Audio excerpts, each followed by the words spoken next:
Here come the Men in Black. No? The Men in Black. This is the kind of, it's not a reboot.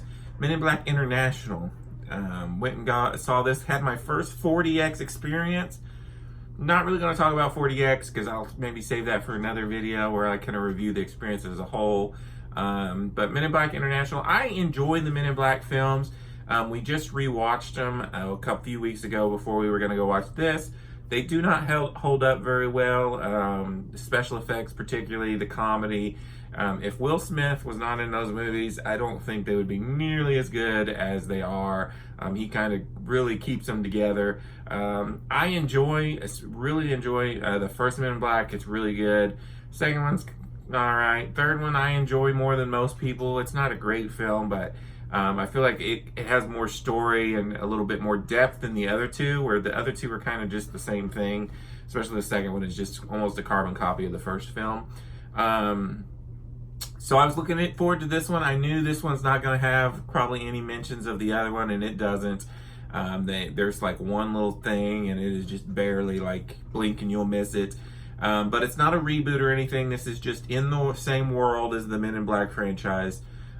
Just after our known agents are out of it, and this is kind of a side story, and they're gonna go to Europe and other countries, and that's why it's Men in Black International. We have Chris Hemsworth and gosh, now I can't think of her name. I'll look it up real quick while I'm talking. Tessa Thompson. There we go. Chris Hemsworth and Tessa Thompson are in this film. Tessa Thompson is a brand new agent. She's kind of probationary. She gets sent to Europe for the Men in Black UK version, where Chris Hemsworth is working, and they get teamed up together, and they're kind of trying to solve a mystery. We may have a mole in the Men in Black.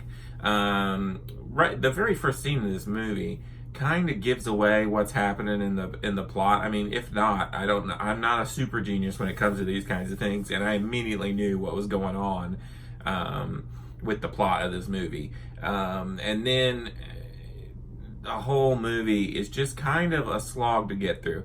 It's not a very good movie. I'm just gonna put it out like that.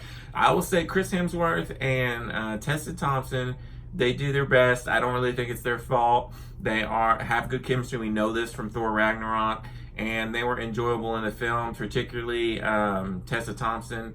She was a very good lead character. And there's one little side character, this little alien named Pawnee, who's voiced by Kamel Nunjani, or however you say his name. I can't. He's definitely, when he gets into the movie, it really picks the film up, brings it some humor. He's probably the best character in the movie, but he doesn't come into way, like almost middle of the movie. And you're just kind of slogging through. Like I said, I knew what was happening before the movie even starts. They kind of give it away. I don't know why they did that. And then when you get it, just kind of nothing. It's just like kind of this, I don't know. It's this very generic mystery, and then there's like one or two action scenes sprinkled in there, and then a few jokes, and then the movie's over. Like, I never felt for any of these characters in here.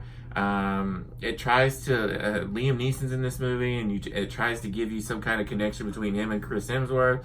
You never really feel it, and overall it was just a kind of a really big disappointment, because like I said, I just watched the other Men in Black, and they don't hold up very well, but I did enjoy them, and this felt like a step down from even those films.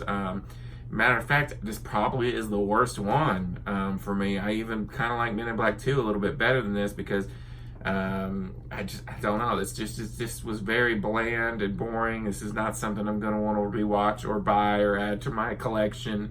And it's sad, because I have a feeling it's not going to do well at the box office, and there's going to be no franchise launching from this.